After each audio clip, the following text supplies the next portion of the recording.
no desenvolvimento. Então, o que vai se fazer? Orientar a mãe, perguntar, fazer uma anamnese mais cuidadosa, orientar a estimulação do desenvolvimento e pedir o retorno daquela criança em 30 dias. Com aquela orientação e a mãe seguindo a intervenção, a gente vai ver se então a criança recupera. E foi só um alerta, não houve nenhuma intercorrência, nenhum problema mais grave.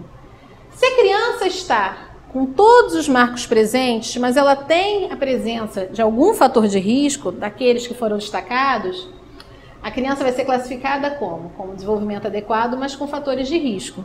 Então, a mãe precisa ser informada. Olha, ele está se desenvolvendo bem, mas ele foi baixo peso ao nascer, ou ele teve uma icterícia grave, ou ele teve uma doença grave, uma meningite. Então, é preciso que a mãe fique atenta, que o cuidador fique atento. E a gente vai, então, indicar quais são os sinais de alerta para os transtornos do desenvolvimento, para os atrasos do desenvolvimento. E se todos os marcos estão presentes, a criança não tem nenhuma alteração, o perímetro cefálico está adequado, ela não tem fator de risco, essa criança apresenta desenvolvimento adequado. Então, o que a gente vai fazer?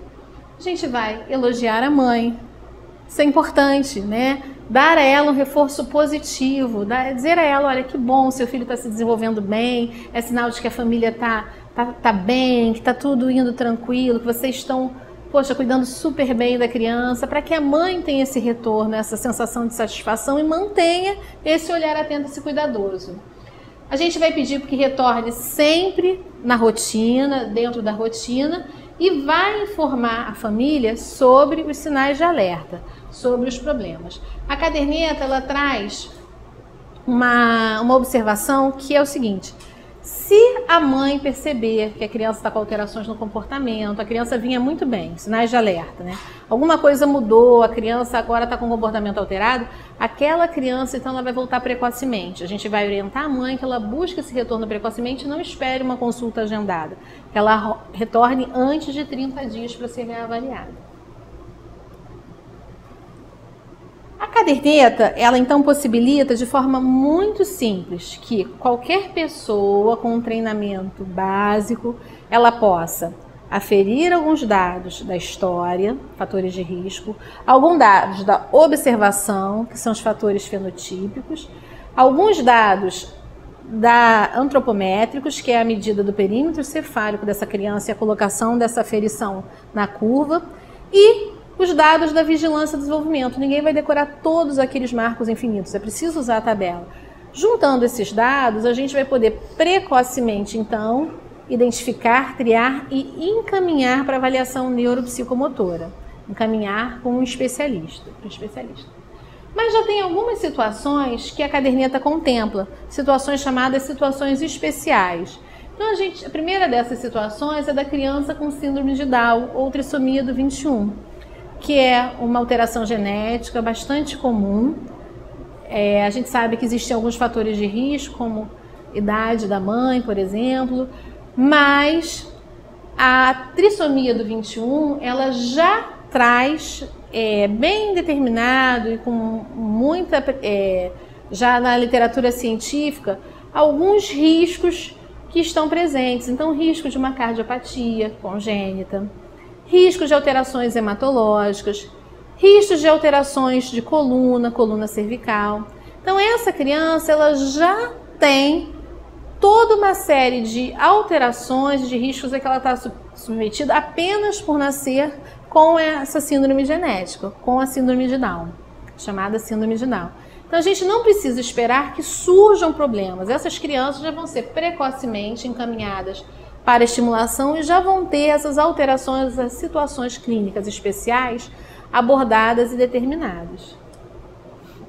Então, existe um guia básico para o acompanhamento da criança com síndrome de Down. Então, o losango, ele identifica aquilo que é obrigatório ser realizado. E o S/N é se necessário, ou seja, se o profissional, se a pessoa que está avaliando achar que a criança tem necessidade de ser revista. Então, a gente vai ver, por exemplo, a parte nutricional, avaliação nutricional, avaliação do crescimento e desenvolvimento. Obrigatoriamente, a gente tem as faixas etárias. Ao nascer, com 6 meses, e depois, anualmente, até 3 anos, com 5 anos, 6 anos. Então, antes dos 10 anos, ela tem que voltar Obrigatoriamente a criança tem que ser avaliada nesse sentido, nessas épocas. Estimulação precoce se indica obrigatoriamente até 1 ano de idade. Agora, se após esse 1 ano se identificar que a criança ainda necessita, se mantém durante mais algum tempo. Então, todo o acompanhamento, então, físio, fono, avaliação cardiológica, genética, parte auditiva, oftalmológica, as terapias multidisciplinares, raio-x atlantoaxial, que vai se ver alteração cervical, tem um impacto sobre a vida da criança importante, exames laboratoriais, em que idade eles devem ser pedidos, risco de hipotireoidismo. Então, tudo isso já está aqui bem determinado para que a criança possa ser avaliada adequadamente. E a caderneta ainda contempla a questão do autismo. Então, o autismo, ele é um transtorno do desenvolvimento, um transtorno precoce, um transtorno complexo e que apresenta sinais ainda precocemente no desenvolvimento do ser humano. Uma das características que dificultam o diagnóstico do autismo é que a gente não tem um exame. Por exemplo, no caso da síndrome de Down, a gente tem uma avaliação do cariótipo, um estudo genético, um exame de laboratório que vai confirmar a alteração no cromossoma 21. No caso do autismo, a gente não tem nenhum exame que vá caracterizar, que vá mostrar e fazer o diagnóstico. É uma questão da observação do comportamento da criança.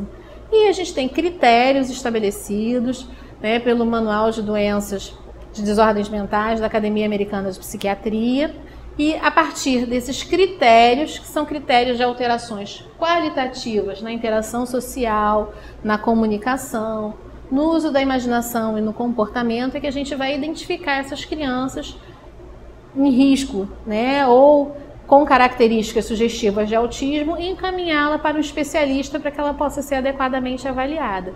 Então, uma criança que até 3 anos de idade, ela apresenta alguns sintomas de comprometimento qualitativo na interação social. O que é isso? Não é a quantidade, mas sim a qualidade. As pessoas têm uma ilusão de que o autista ele não se relaciona, de que ele vive isolado no mundo dele. Isso não é. O autista nunca olha no olho, isso não é uma verdade. O autista ele pode ter graus variados de interação, dependendo da gravidade do seu quadro. Então, às vezes a gente vai ter alguns autistas que algumas crianças que preferem ficar isoladas, brincar sozinhas, que não contam, que não compartilham os interesses. Mas quando a mãe pergunta, ela responde. Então, isso pode ser uma timidez, pode ser um traço de personalidade, isso pode ser uma depressão infantil, mas pode ser uma característica de autismo. Uma característica leve, amenizada, mas pode estar presente. Então, uma característica isolada não vai fazer diagnóstico, mas o conjunto de comportamentos, o conjunto de características é que vai nos levar a suspeitar. Então, alteração na comunicação. Não é o fato da criança não falar, porque a criança que tem uma deficiência, uma alteração e não fala, que é surda, que é muda e não fala, essa criança ela se comunica por gestos, ela aprende a linguagem não verbal. O autista ele tem um comprometimento também no uso da linguagem não verbal. Às vezes os autistas falam, às vezes falam muito. Tem alguns que são hiperléxicos, que repetem programas de televisão inteiro, que recitam músicas, recitam falas, diálogos vistos na televisão, propagandas, mas aquela palavra, aquele vocabulário, ele não é usado no dia a dia, na vida de relação. Então é uma fala, mas que essa fala não comunica. Então é um comprometimento qualitativo na comunicação. E os comportamentos, né? Comportamentos mais estereotipados, repetitivos, fixados em rotinas, às vezes em partes de objetos, dificuldade de participar de brincadeiras imaginativas que envolvam a imaginação. A gente sabe que os autistas têm dificuldade em entender as nuances do relacionamento social, as entrelinhas do relacionamento social, e isso vai dificultar a sua participação em brincadeiras que não sejam objetivas. Então, às vezes, a gente vai ver as crianças com características de autismo gostando muito de brincar de quê? De objetos de rodar, de brincadeiras de correr, movimentos, bolas, de fazer alguns sons repetitivos, brinquedos de encaixe. Então, a caderneta, o que ela faz? Ela traz alguns sinais de alerta que não são sinais que vão estar fazendo o diagnóstico, batendo o martelo do diagnóstico, mas que, para quem está atendendo a criança e para a família, vão chamar a atenção para que essa criança possa ser investigada e ser encaminhada. Então, a gente vê assim, alteração de sono, que às vezes pode ser uma alteração inespecífica, uma criança que não consola, que não consegue ficar calma, uma criança ainda pequena que não quer ficar no berço nunca, ou que também não se acalma no colo, ou que não gosta de colo, só quer ficar no berço. A gente vai ter uma sensação de indiferença, a criança não fixa o olho no cuidador, não tem um sorriso social. Quando é acolhida, ela se sente desconfortável, tem um desinteresse por essa troca. Dificuldade de atenção compartilhada, então dirigir o foco visual da atenção com outra pessoa, a pessoa chama e a criança tem dificuldade de compartilhar a atenção, de olhar no olho. Comportamentos estereotipados, então às vezes o bater, né, de mãos, de palmas, o se balançar, estalar os dedos. Os pais às vezes acham que a criança é surda. A criança, ela tem uma hipersensibilidade, pode apresentar determinados tipos de sons, então a criança coloca as mãos no ouvido para sons que para nós são agradáveis, que não estão trazendo nenhum problema, nenhuma dificuldade. A ecolalia, que é repetir frases, então você pergunta como vai, a criança repete como vai, tudo bem? Tudo bem. E você percebe que a criança não está conversando, ela está na verdade só repetindo aquilo que está sendo dito. Então vai repetir às vezes uma frase, repete a última palavra que é dita no ambiente. Tendência a isolamento, interesses muito restritos, então só gosta de conversar sobre aquele assunto, só gosta de brincar com aquele objeto, ou interesses que não são adequados à idade. A criança gosta só de ficar olhando um objetozinho pequenininho, uma criança pequena que fica ali horas com aquele objeto pequeno, né, na sua mão, uma chama de uma vela, um parafusinho rodando. E, às vezes, algumas habilidades especiais. Então, a criança já muito pequena sabe o alfabeto, conhece os números, conhece as cores, às vezes habilidades para matemática, às vezes para música. Então, essas crianças elas têm que ter um olhar diferenciado e ser encaminhadas para um especialista. O que a gente gostaria aqui de fechar, isso aqui é a imagem da capa da caderneta, é que o desenvolvimento, ele precisa ser adequadamente avaliado. Não basta durante uma consulta, durante a visita da criança para a avaliação, que se pergunte com que idade andou, com que idade sentou, né, com que idade falou, se está bem na escola. Está bem na escola, está alfabetizado, e é preciso ter um olhar diferenciado. Essa criança ela está alfabetizada mesmo, ela está aprendendo adequadamente, como é que está a questão da escola? A escola está funcionando, dando respaldo, dando, né, a base necessária para que essa criança se desenvolva socialmente, não só intelectualmente, mas nas relações com seus pares, nas relações com outras crianças e outros adultos.